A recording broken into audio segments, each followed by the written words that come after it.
Mini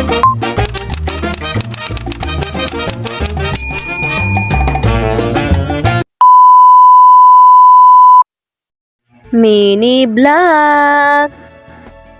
Hi mga kabikulana! Andito na naman ang inyong Cordapia, ang inyong Bicolanang ina na nag-iiwan ng mga katagang.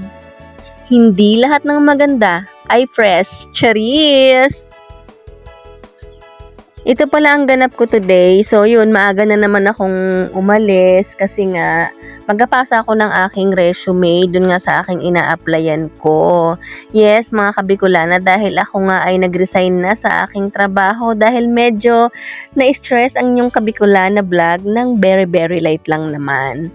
Ayan, so nagpasa ako ng resume dahil nga tinatry kong mag-apply sa Taguig.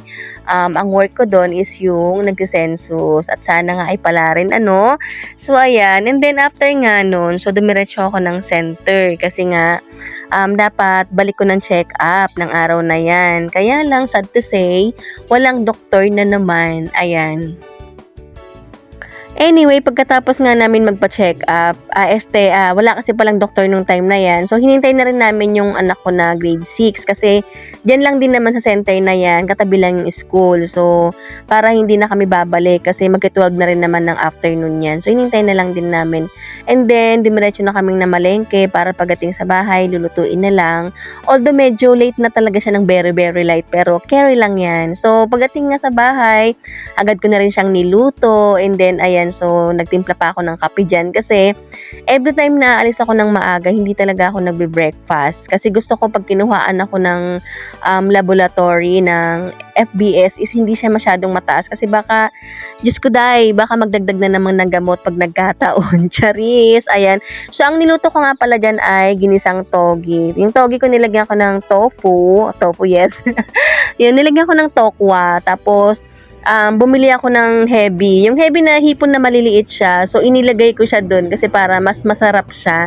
And then, after ng pagluto, kasi nga gutom na talaga ako, umabot na yun ng mga 1 p.m. So, kumain na rin kami at sabay-sabay kaming kumain dyan. So, ito lang naman ang ganap ko for today. At muli, ito ang inyong Kabikulana Vlogs na nag-iiwan ng mga katagang.